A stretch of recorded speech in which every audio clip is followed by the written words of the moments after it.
Hello friends, welcome back to my YouTube channel. इस video में हम पढ़ने वाले हैं reflection of light and image formation by spherical mirror. So without wasting time फटाफट से वीडियो स्टार्ट करते हैं। सबसे पहले हम ये जान लेते हैं रिफ्लेक्शन क्या होता है। हमें पता है कि जब भी लाइट किसी एक प्लेन सरफेस से या किसी भी सरफेस से टकराती है तो वो उसी मीडियम में वापस लौट जाती है। इसी फिनोमिना को यानी कि the phenomena of bouncing back of light in the same medium is known as reflection. जो ये हमारी रे है जो सरफेस से टकराई है यानी कि जो इनकमिंग रे है उसे हम कहते हैं इंसिडेंट रे। इंसिडेंट रे और जो आफ्टर रिफ्लेक्शन जो हमारी लाइट रे बनी है उसे हम कहते हैं reflected ray.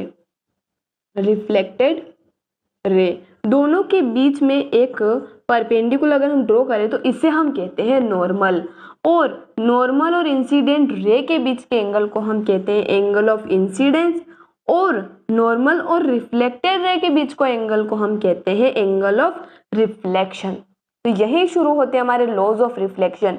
Laws of reflection यानी कि जब भी रिफ्लेक्शन होगा तो कुछ नियम लागू होंगे, जैसे कि जो इंसिडेंट एंगल ऑफ इंसिडेंट है वो हमेशा इक्वल होगा एंगल ऑफ रिफ्लेक्शन के।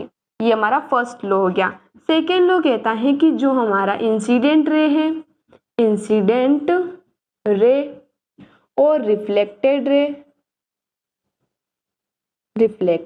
रे and normal lie in the same plane, lie in the same plane यानी कि जो इंसिडेंट रे, रिफ्लेक्टेड रे और नॉर्मल है तीनों एक ही प्लेन पर लाई करेंगे। जैसे हमारा प्लेन है तो इंसिडेंट रे भी यही होगी, नॉर्मल भी यही और जो हमारा रिफ्लेक्टेड रे है वो भी यही रहेगा। तीनों एक ही प्लेन में लाई करेंगे। तो ये हमारे हो गए लॉज ऑफ रिफ्लेक्शन।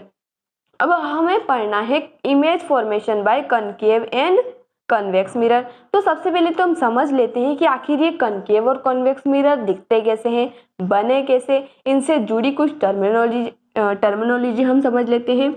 तो नाम से हमें पता चल रहा है स्फेरिकल मिरर्स। तो ये जो स्फेरिकल मिरर है ये एक स्फेयर से बने होते हैं। जैसे कि ये हमारे पास एक स्फेयर है, अगर हम इस स्फेयर को दो पार्ट्स में डिवाइड कर देते हैं इस तरह से तो यहाँ पर हमारे पास दो टाइप के मिरर बनते हैं। पहला हमारे पास होता है कनकेव मिरर और दूसरा कॉन्वेक्स मिरर। जो हमारा मिरर होता है उसकी एक साइड को हम पॉलिश कर देते हैं। तो ये जो हमारा मिरर होगा ये वाला पार्ट, इसको हम बैक साइड से पॉलिश करेंगे और इसको हम इन साइड से पॉलिश करेंगे। ये जो हमारा मिरर बना है इसे हम कहते हैं कॉनकेव मिरर, कॉनकेव मिरर। और ये जो हमारा मिरर बना है ये वाला इसे हम कहते हैं कॉन्वेक्स मिरर, कॉन्वेक्स मिरर। ठीक है, ये हमारे स्फीयर से बने हुए दो मिरर हैं और दोनों को हमने एक एक साइड पॉलिश कर दिया है और इनके नाम है कॉनकेव एंड कॉन्वेक्स मिरर। अब इनसे जुड़ी कुछ टर्म्स, जैसे कि जो हमारा स्फीयर है उसका कुछ ना कुछ सेंटर होगा। तो ये जो सेंटर है इसे हम कहते हैं centre of curvature, centre of curvature. और ये जो टोटल एरिया है इस पर्टिकुलर मिरर की अगर हम बात करें तो इसका जो टोटल एरिया है जहां जहां पर लाइट फॉल हो सकती है उसे हम कहते हैं अपर्चर, अपर्चर। ठीक है, और क्या हो सकता है, ये अपर्चर जो होता है इसका मिड पॉइंट यानी कि अपर्चर की टोटल लेंथ को अगर हम मिडिल से डिवाइड करेंगे मिड पॉइंट जो हमें मिलेगा उसे हम कहते हैं पोल।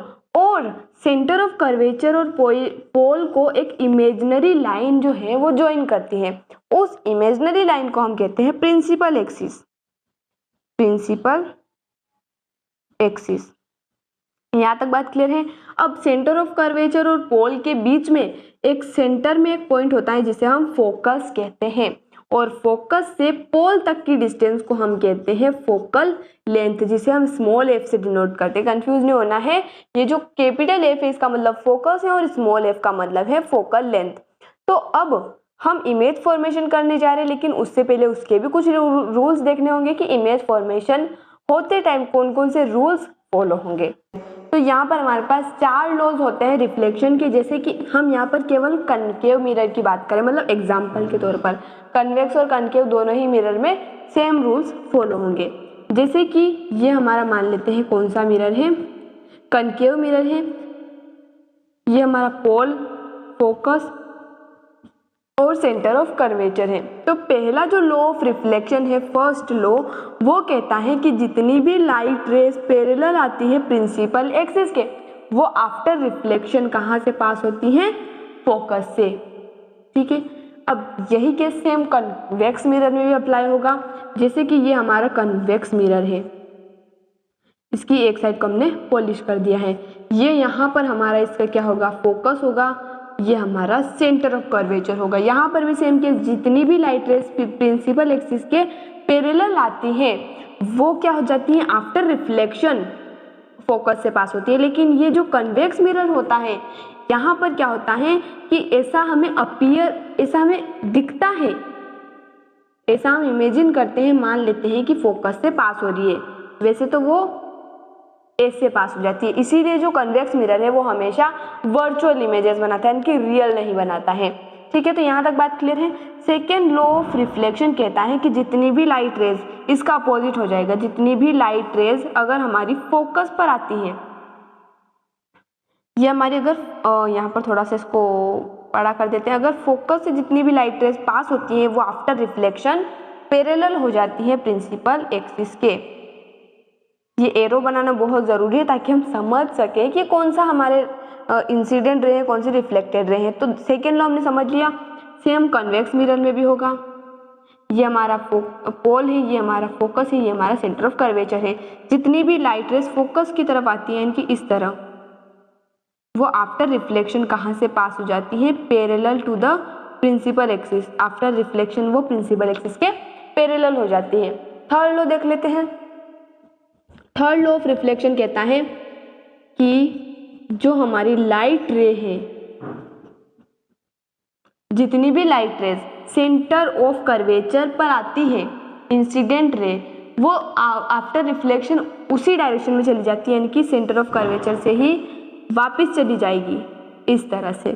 फोर्थ केस कहता है कि जितनी भी लाइट रेज हमारी पोल पर गिरेगी, जितनी भी लाइट रेज पोल पर गिरेगी, वो लाइट रेज जितना एंगल बनाते हुए आई है प्रिंसिपल एक्सिस के साथ, उन्होंने जितना एंगल बनाया है वो एंगल, सेम एंगल के साथ वो रिफ्लेक्ट हो जाएगी। यानी कि प्रिंसिपल एक्सिस के साथ जितना एंगल रिफ्लेक्टेड रे ने बनाया है उतना ही एंगल इंसिडेंट, जितना एंगल इंसिडेंट रे ने बनाया है उतना ही एंगल रिफ्लेक्टेड रे भी बनाएगी, यानी कि उतने ही एंगल के साथ रिफ्लेक्ट हो जाएगी। तो ये थे हमारे 4 लॉज ऑफ रिफ्लेक्शन। तो चलिए अब हम पढ़ लेते हैं इमेज फॉर्मेशन।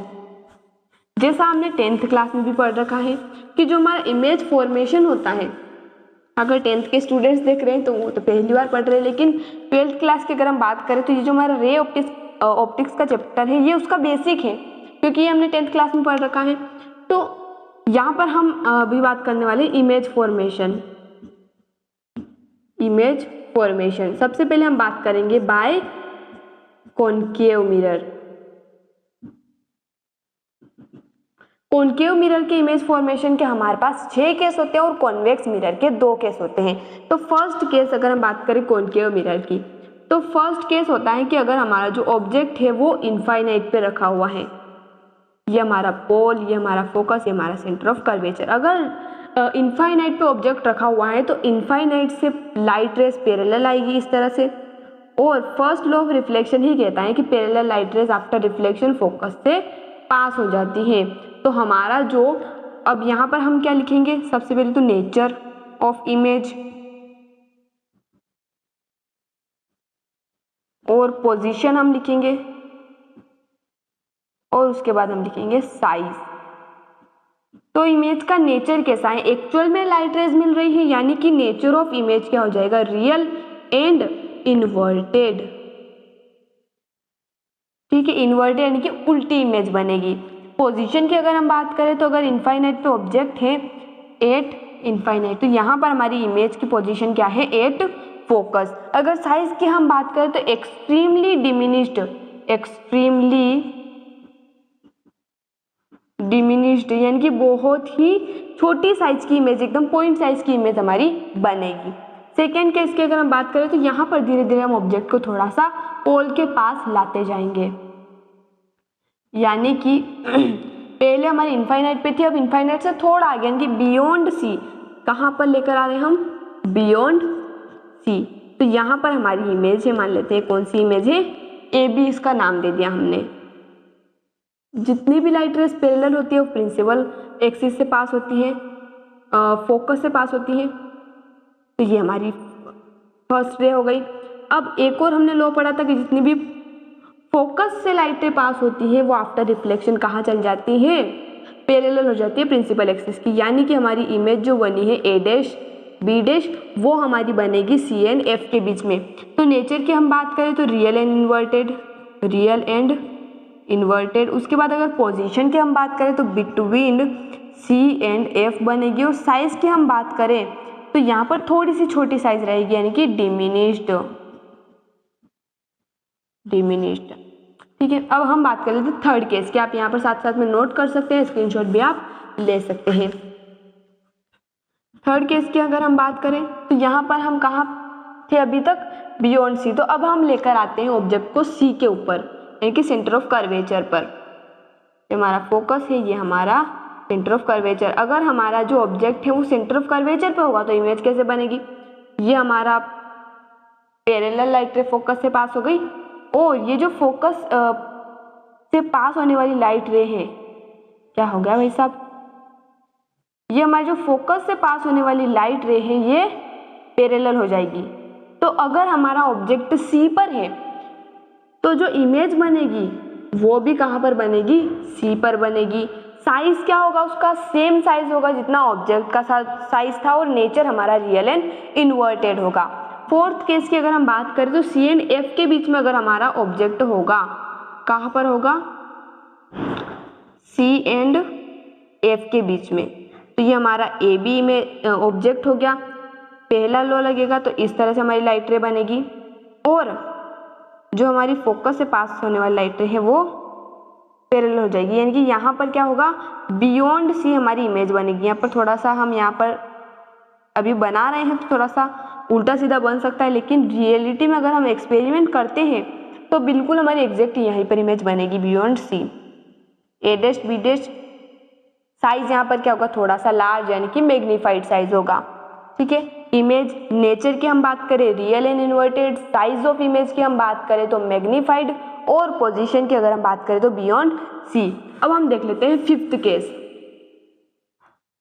फिफ्थ केस क्या होगा, अभी हम सी और सी पर लेकर आ गए, सी और एफ के बीच में लेकर आ गए। अब हम लेकर आते हैं एफ पर।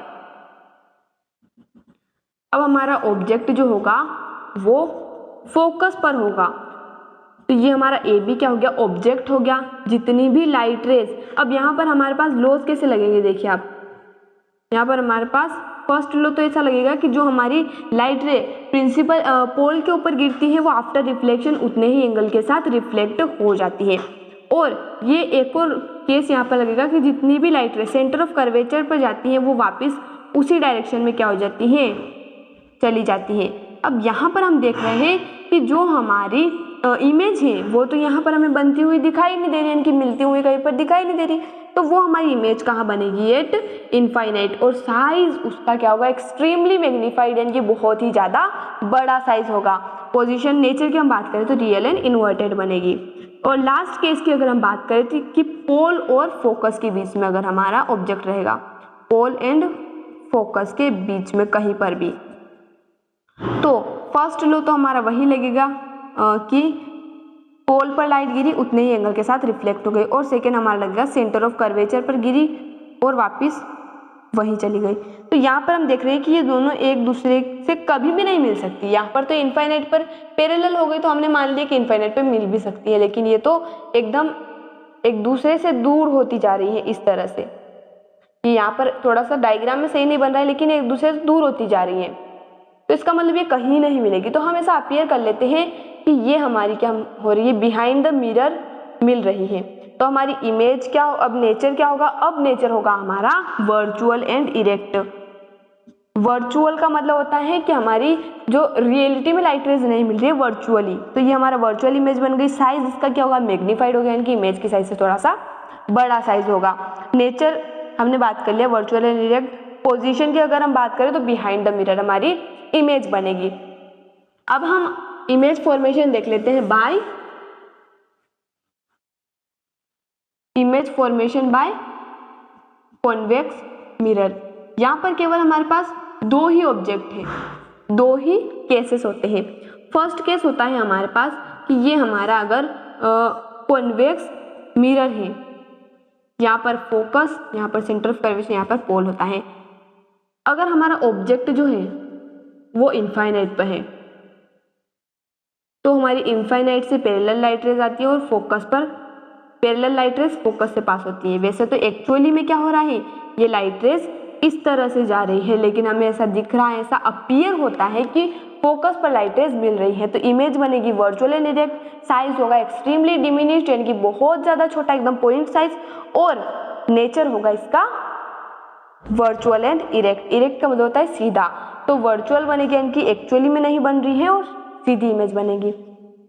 सेकेंड केस यहाँ पर होता है कि जो हमारा ऑब्जेक्ट है उसे हम पोल और इनफाइनाइटी के बीच में कहीं पर भी रख देते हैं, यानी कि ये हमारा क्या हो गया, पोल हो गया, और ये हमारा इनफाइनाइट और पोल के बीच में कहीं पर भी मान लेते हैं, यहाँ हमने इसको इमेज को रख दिया ए बी। तो जितनी भी लाइट रेज पैरेलल होगी फोकस से पास होगी, ठीक है, और जितनी भी light rays centre of curvature से, जितनी भी light rays centre of curvature से पास होती है वो वापस वहीं पर चली जाएगी। तो यहाँ पर इमेज कहाँ बन रही है, पोल एंड फोकस के बीच में इमेज बन रही है। साइज क्या होगा, साइज क्या होगा इमेज का, छोटी साइज होगी कि डिमिनिश्ड साइज, इमेज ऑब्जेक्ट की साइज से छोटी इमेज बनेगी तो उसे हम कहते हैं डिमिनिश्ड। पोल एंड फोकस के बीच में बनेगी, और नेचर की अगर हम बात करें तो नेचर होगा इसका वर्चुअल एंड इरेक्ट। तो आई होप गाइस आपको वीडियो पसंद आया होगा। मिलते हैं अगले वीडियो में नए टॉपिक के साथ। धन्यवाद।